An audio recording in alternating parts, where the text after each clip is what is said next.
Este vídeo é uma continuação. Nele daremos sequência aos tópicos já apresentados do e-book sobre banco de dados neuromórficos.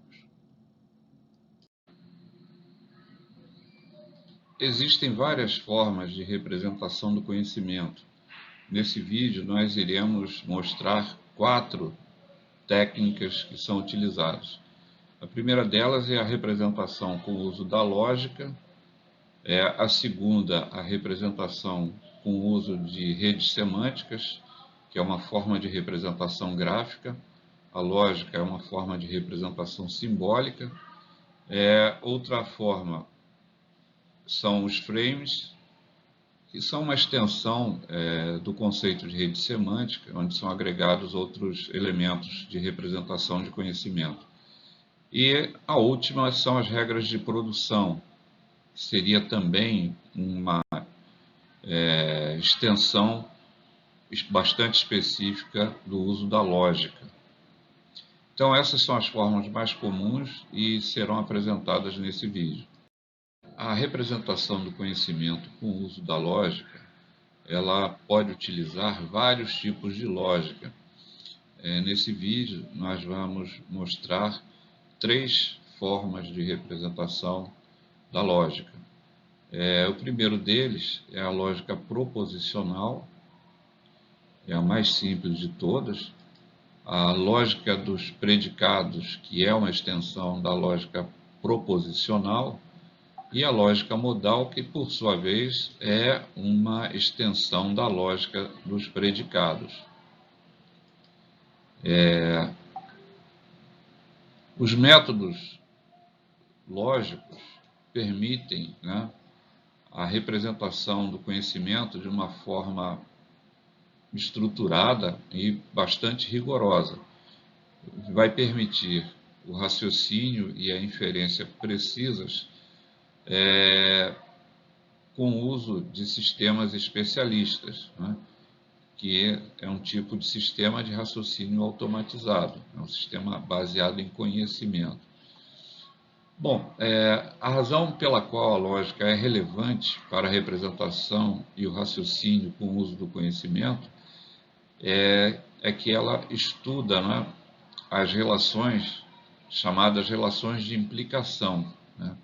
Estuda também as linguagens lógicas, o conceito de condição de verdade e regras de inferência.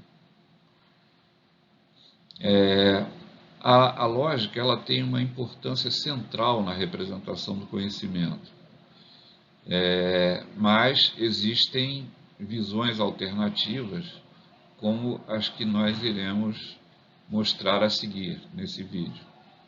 As redes semânticas, elas representam o conhecimento como nós e ligações entre esses nós, ou relacionamentos.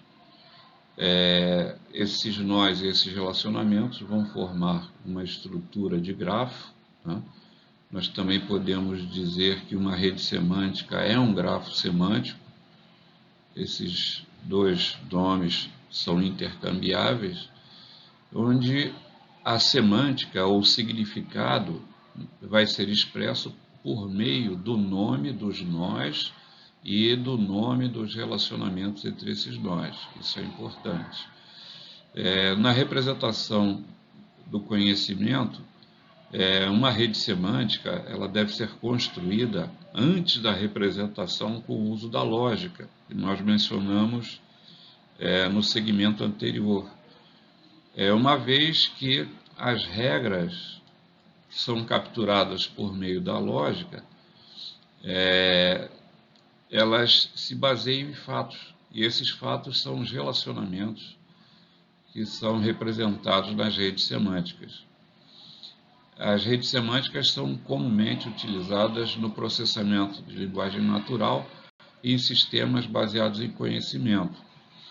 E vão existir algumas extensões de redes semânticas que podem ser utilizadas de forma também intercambiável, como iremos ver a seguir. O mapa conceitual é uma extensão das redes semânticas. Ele é uma ferramenta visual que é utilizada para organizar e representar informações, ideias ou conceitos.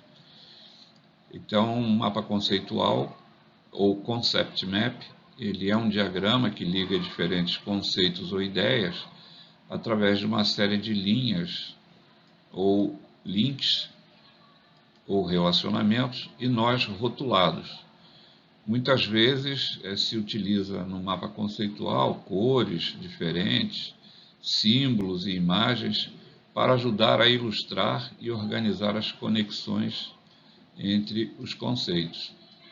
O objetivo de um mapa conceitual, então, é esclarecer as relações entre diferentes conceitos e fornecer uma representação estruturada de como as ideias ou conceitos são relacionados uns com os outros. Mapas conceituais são utilizados na educação, em pesquisa e resolução de problemas para ajudar as pessoas a entender sistemas, ideias ou teorias complexas. Em essência, um mapa conceitual, então, ele é uma representação visual da compreensão de uma pessoa de um determinado tópico ou assunto, que pode ser usado para permitir a comunicação e compartilhamento de conhecimento entre pessoas. Mapa mental é uma outra ferramenta visual que é utilizada para representar o conhecimento. Ele é como se fosse uma rede semântica, um mapa conceitual específico para você representar conhecimento em situações em que o conhecimento é totalmente hierarquizado. Ou seja, ele é um tipo de diagrama usado para vincular e organizar conceitos, ideias e informações em torno de um tema ou tópico central. E a partir desse tema ou tópico central ou conceito central, de forma hierárquica, então são estabelecidos os relacionamentos com tópicos ou conceitos subordinados ao conceito central e assim sucessivamente. Então, o objetivo principal de um mapa mental é ajudar as pessoas a organizar visualmente os seus pensamentos e ideias de uma maneira que seja fácil de entender e lembrar. Para criar um mapa central, começa-se com uma ideia. Outro mecanismo de representação do conhecimento semelhante à rede semântica são os grafos de conhecimento. Então, um grafo de conhecimento é uma forma de representação do conhecimento que usa uma estrutura de grafos para armazenar e organizar informações. Então, ele é uma forma de representar o conhecimento em um formato legível por máquina que pode ser utilizado por computadores, com o propósito de raciocinar e entender as relações entre diferentes tipos de informação.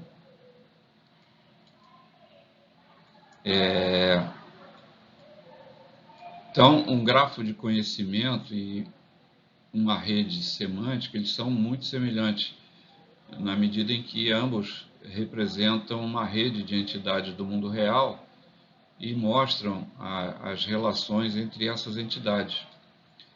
No entanto, os grafos de conhecimento, eles são um desenvolvimento mais recente e são usados para representar o conhecimento em um formato legível por máquina.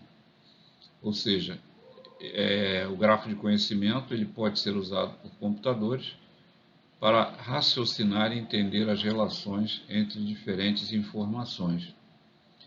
Esses grafos de conhecimento normalmente são armazenados em um banco de dados de grafo, né, e são visualizados como uma estrutura gráfica. Outro mecanismo para a representação do conhecimento são os frames ou quadros. Eles são semelhantes às redes semânticas, nós podemos observar isso na imagem, mas representam o conhecimento agregando um novo elemento que são os atributos ou propriedades do conceito que está sendo representado. Na rede semântica, cada nó da rede representava basicamente o nome do conceito. Num frame ou quadro, num nó da rede, nós representamos não apenas o nome do conceito, como também suas propriedades e, eventualmente, até valores dessa propriedade. Os quadros são usados também em sistemas especialistas e no processamento em linguagem natural. Os quadros são usados extensivamente em sistemas de IA, especialmente aqueles que usam redes neurais artificiais. Isso porque eles vão fornecer uma maneira de se armazenar e manipular informações que é semelhante à forma como o cérebro humano faz. As redes semânticas e suas variantes, mostradas anteriormente, elas representam relações semânticas ou regras semânticas que buscam explicitar o significado dos conceitos. Ou seja, as redes semânticas são mecanismos para representar o conhecimento de forma estrutural. Já as regras de produção, que nós vamos ver agora, elas vão representar o conhecimento segundo uma outra faceta, outra forma, que é de forma comportamental ou procedimental, por meio de relações de implicação ou causação. Então, regras de produção representam o conhecimento como um conjunto de instruções if-then que definem as relações de implicação entre fatos ou relacionamentos. Essas regras elas são normalmente usadas em sistemas especialistas ou sistemas baseados em conhecimento. As regras de produção também são chamadas, algumas vezes, de regras do tipo condição-ação, ou seja, são regras condicionais.